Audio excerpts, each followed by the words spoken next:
아멘. 우리 찬양도 열심히 했는데 우리 박수 한번 쳐드립시다. 네. 주님이 영광 받으신 줄 믿습니다. 오늘 제가 예배 순서를 좀 잘못 봐서 틀렸는데 속이 제가 예를 타는데 좋아하신 분이 한 분 계셨어요. 오랜만에 틀리니까 되게 좋아하신 것 같아요. 제 마음이 애탄 것처럼 이 애탁의 아들을 기다리는 이 남자가 있었어요. 산부인과 앞에서 대기실에서 이렇게 기다리고 있는데, 초조하고 기다리고 있는데 다른 사람의 이름을 계속 부르는 거예요. 아빠 들어오세요 하고 빨리빨리 부르는데 자기가 부르질 않는 거죠. 또 다른 사람이 들어와서 다른 사람을 쳐다보는 간호사가 나와서 다른 아빠를 쳐다보는 걸 보고 이 아빠가 화가 나서 소리 질렀어요. 내가 먼저 왔단 말이에요. 순서가 틀렸잖아요 하고 소리 질렀다는 거죠. 그러자 옆에 먼저 온 그 다른 아빠가 하는 말이, 아빠 되기가 쉬운지 아세요? 기다리세요. 안에서 힘쓰고 있어야 아빠가 되는 거예요. 그렇게 이야기하더랍니다.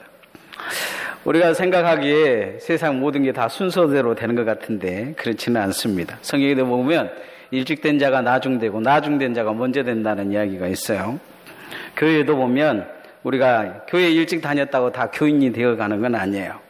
성경에 주님이 니고데모에게 하신 말씀이 거듭나야 된다, 그렇게 말씀하고 있어요. 거듭난 믿음이 되어야 된다, 그렇게 말씀합니다. 우리가 거듭난 믿음으로 살아야 될 줄 믿습니다. 오늘 설교 제목 한번 따라 보십시다. 거듭난 믿음으로 삽시다. 중세 1510년경에 어느 도시에 외치는 소리가 있었습니다. 자, 들어보십시오. 하나님과 성 베드로께서 여러분에게 말씀하고 있습니다. 여러분을 부르고 있습니다. 사랑하는 친척들과 친구들이 죽어서 연옥에 빠져서 지금 소리를 외치고 있습니다. 제발 좀 살려달라고. 이 소리가 들리지 않습니까? 돈 몇 푼이면 거뜬히 살릴 수 있을 텐데, 여러분이 동전 괴짝 하나에 돈을 딸랑 떨어뜨리는 순간 그 영혼이 연옥에서 지옥으로 튀어 올라갈 것입니다. 이 면죄부를 받은 사람마다 다 살아나는 것입니다. 이 면죄부는 금화 사물의 일밖에 되지 않습니다. 자, 선택하십시오 하면서 어떤 사제들이 이 소리를 지르고 있었습니다. 그 소리를 듣고 있는 한 사제가 있었어요. 고민하면서 이 로마의 빌라도의 계단을 무릎으로 오르고 있었습니다. 참회해도 구원의 은혜가 자신 안에 없었습니다. 한탄하면서 무릎으로 오르고 올랐습니다. 그런데 갑자기 이 사제가 벌떡 일어난 것입니다. 일어나서는 가만히 하늘을 쳐다봤어요. 그의 가슴판에 하나님의 말씀이 떠올랐기 때문입니다. 오늘 우리가 읽은 로마서 1장 17절 말씀입니다. 한번 읽어보십시다. 로마서 1장 17절 시작. 복음에는 하나님의 의가 나타나서 믿음으로 믿음에 이르게 하나니 기록된 바 오직 의인은 믿음으로 말미암아 살리라 함과 같으니라. 믿음으로 산다. 믿음으로 산다. 이게 그 마음의 가슴판에 친 거예요. 그렇다. 공로로 예수 믿어서 천국 가는 게 아니고 믿음으로 가는 것이다. 내 힘으로 내 공로로 가는 것이 아니다. 믿음으로 가는 것이다. 그는 거기서 그렇게 깨닫습니다. 그리고 그 면죄부 파는 소리가 틀렸다는 것을 알게 됩니다.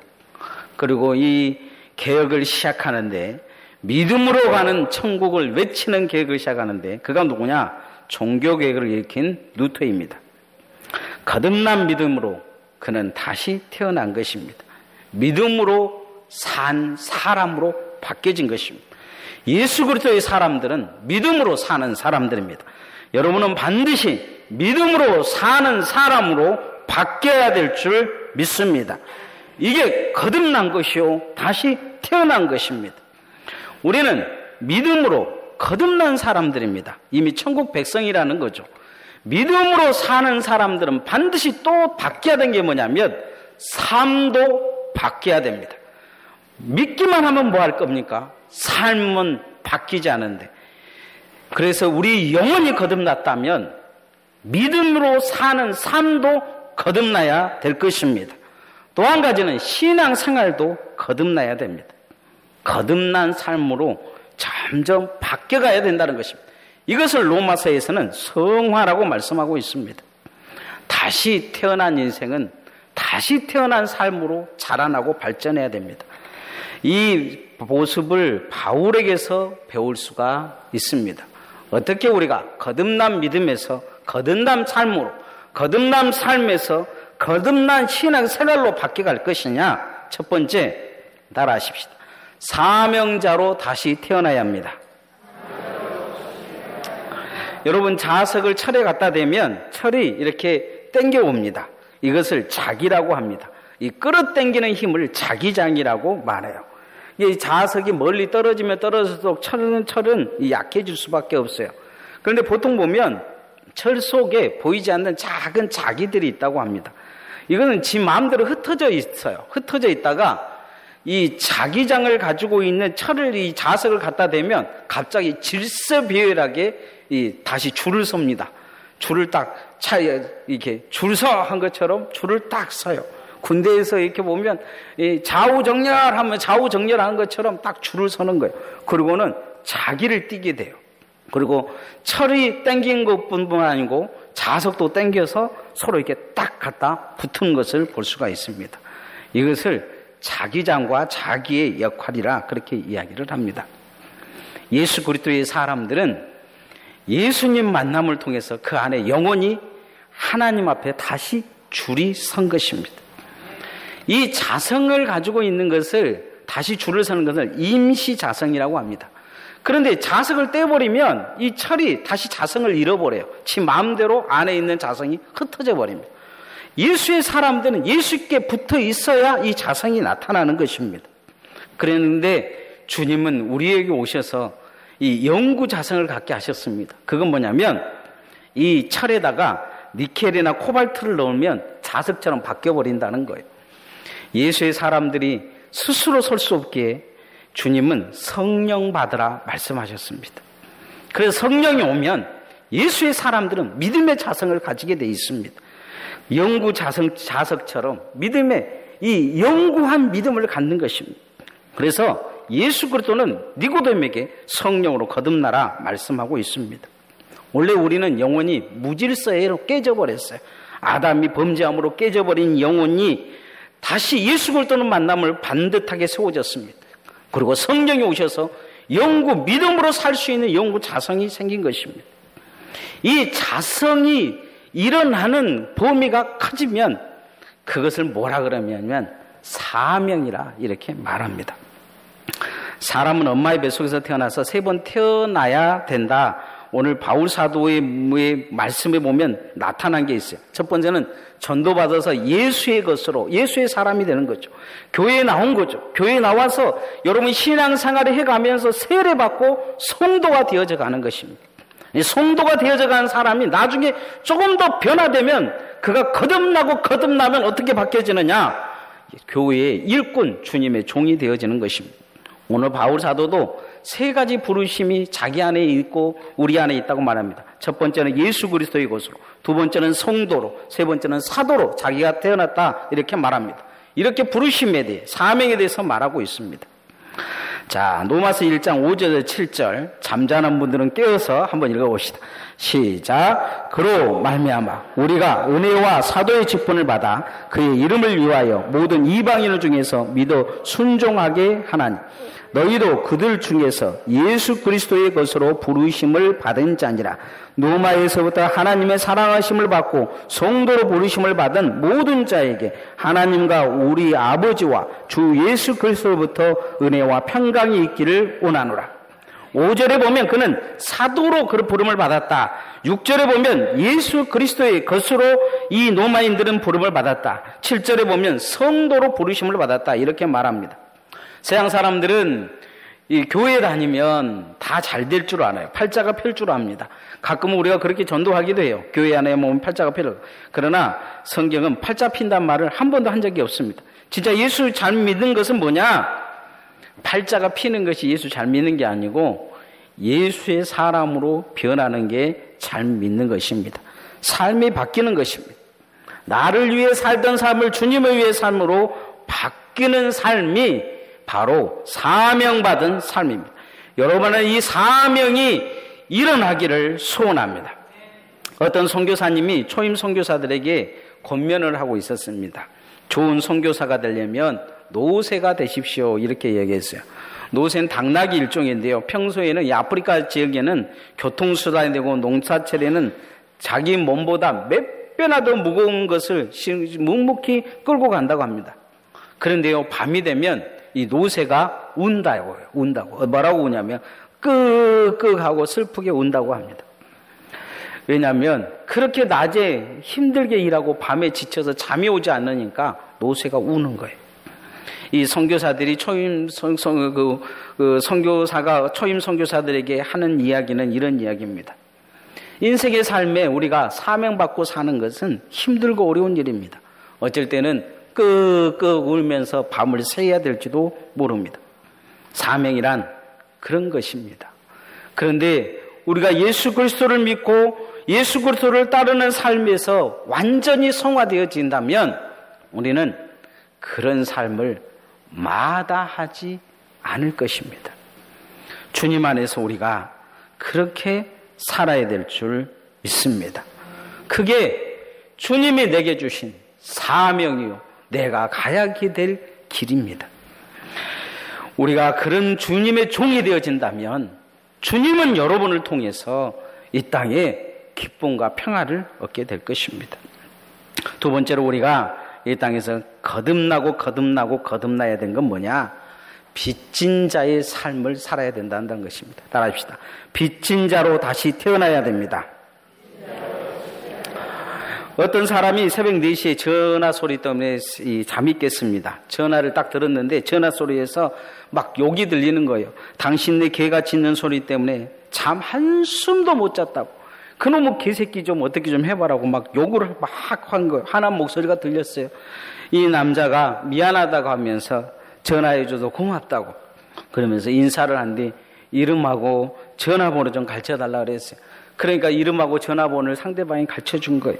그러고는 하루가 지났어요. 그 다음날 새벽 4시에 이 욕먹은 남자가 욕한 남자에게 전화를 했어요. 그리고는 뭐라고 이야기했냐면 우리 집엔 개가 없어요.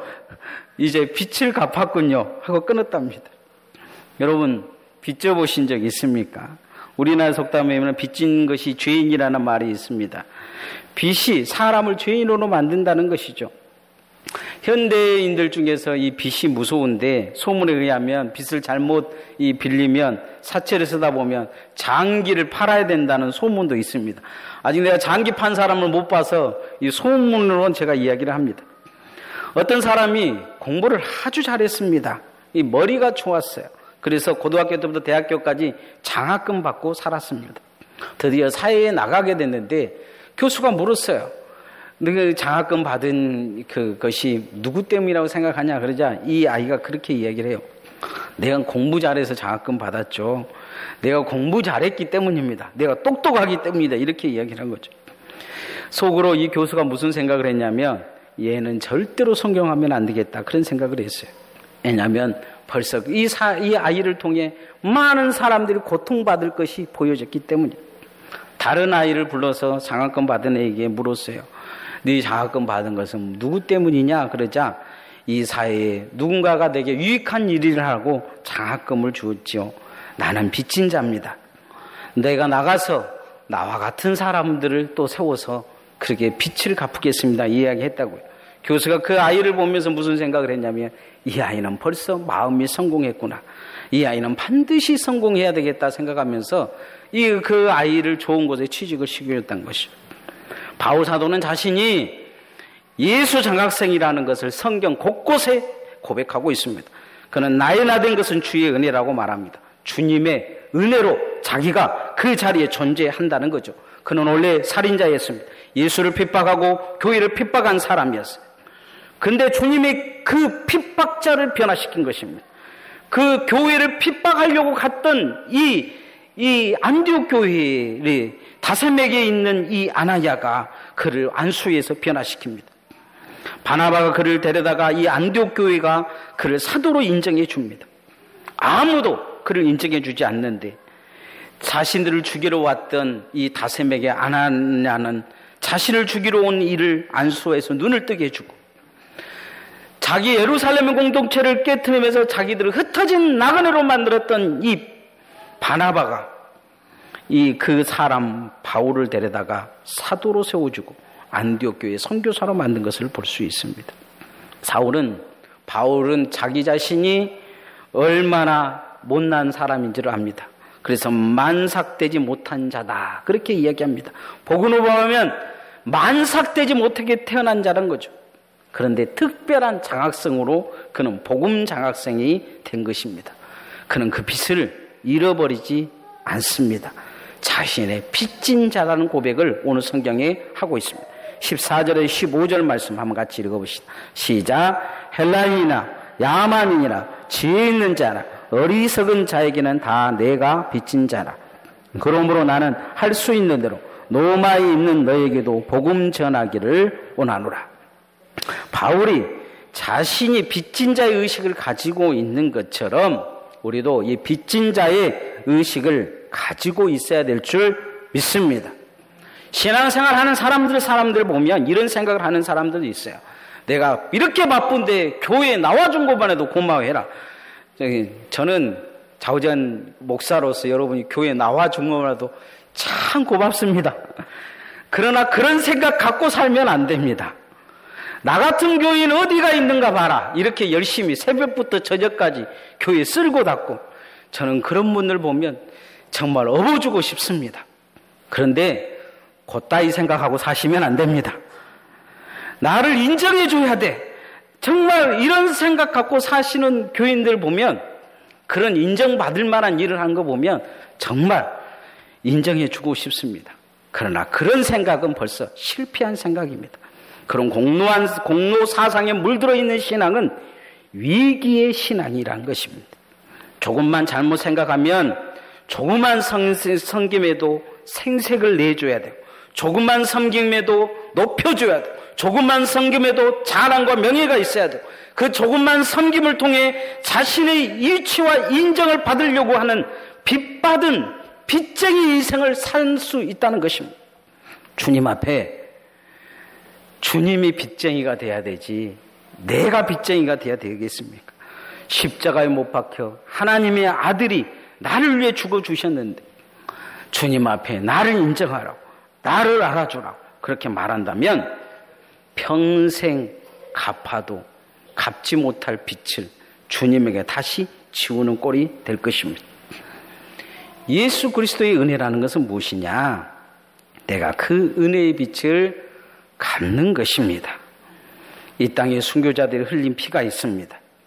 이 교회뿐만 아니고 한국교회를 세워온 선진들의 눈물과 땀이 있습니다.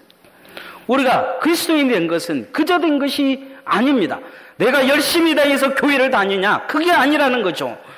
내가 이 교회를 열심히 세워서 이 교회가 섰느냐? 그게 아니라는 것입니다. 누군가가 눈물을 흘렸고 이곳에 피를 흘렸기 때문입니다. 이 땅에 피를 흘린 자가 있기에 교회가 선 것입니다. 그런데 내가 한 것이라고, 내 공로라고 말한다면 그것은 문제가 있는 것입니다. 저는 이 섬기가 나눔의 교회를 와서 느낀 것 중에 한 가지가 뭐냐? 교회를 부흥시키기 위해서 얼마나 눈물을 흘렸을까? 얼마나 애타게 주님을 찾았을까? 교인 한 사람 한 사람 주님의 종을 세우기 위해서 얼마나 애타는 마음으로 주님에게 갈급한 심령으로 살았을까? 지나간 교육자들의 그 애타는 비통함을 저는 날마다 느낍니다. 제가 목회를 오늘 할 수 있는 것은 앞선 목회자들이 있었기요, 그들 또한 목회를 할 수 있는 것은 이 강진 땅에 먼저 복음을 들고 나와서 순교한 자들이 있었기 때문입니다. 우리는 주님의 복음 장학생들입니다. 장학금 받고 산 것이죠. 여러분이 먼저 일꾼 된 것은 여러분이 잘해서 간고 잘하라고 일꾼 세워준 것입니다. 충성하라고 일꾼 세워준 것입니다. 장학생이 된 것이죠. 그런데 그걸 가지고 우리가 주님 앞에 장학생인 것처럼 공부 못한 사람들을 비꼬고 사는 그런 인생이 되어서는 안 될 것입니다. 한번 옆 사람에게 말해 보십시다. 장학생이십니까? 말하세요.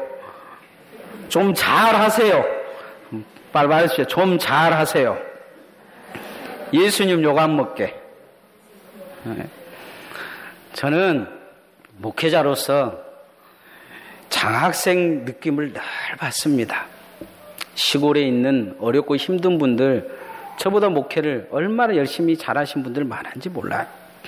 어떤 도시교회 개척교회 목사님은 하루에 300장씩 전도지를 손으로 직접 쓴다고 제가 들었어요.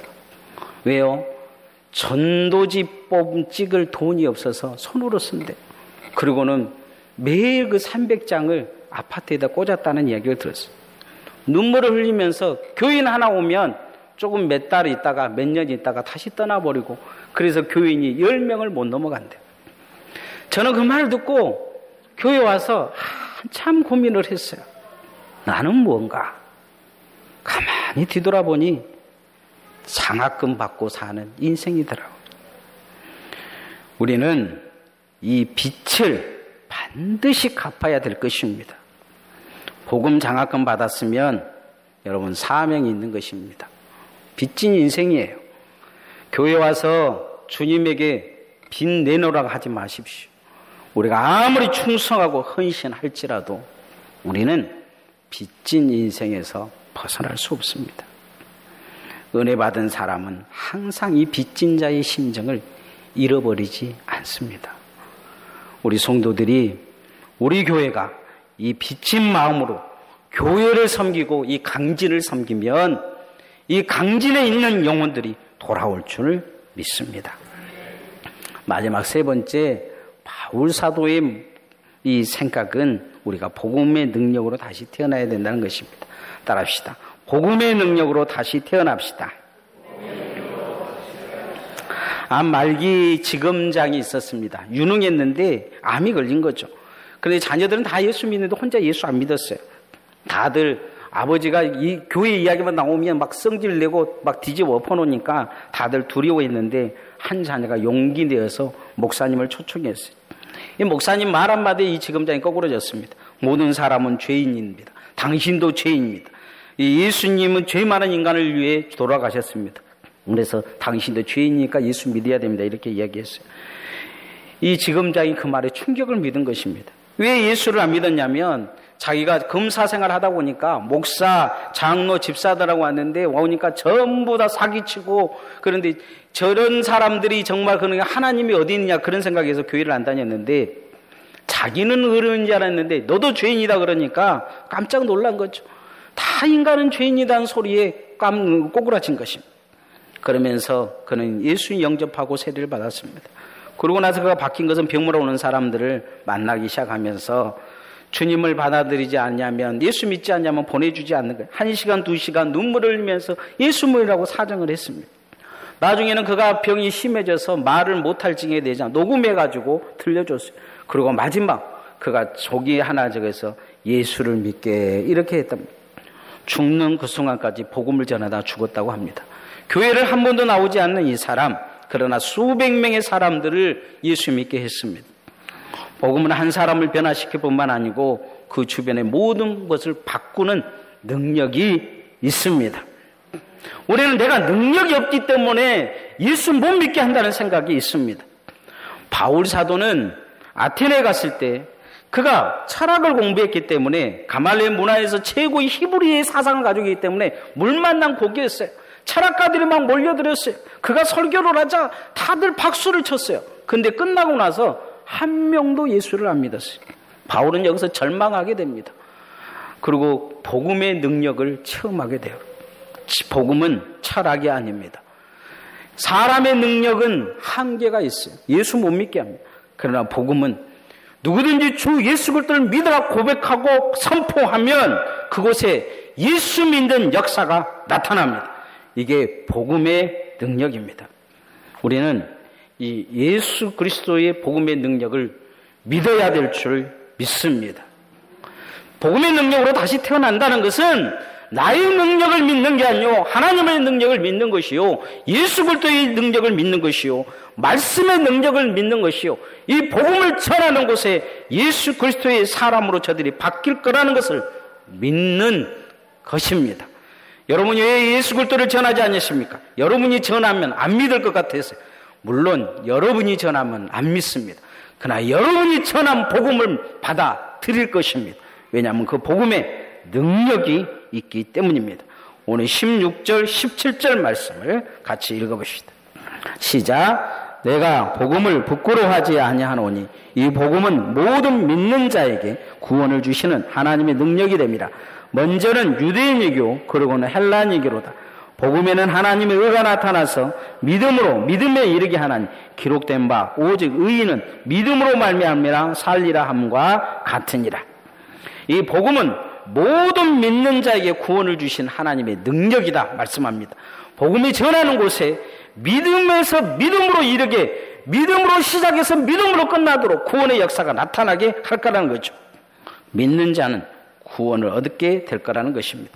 사도 바울은 이것을 믿고 고백하며 그 복음의 능력 속에 들어있는 것을 볼 수가 있습니다.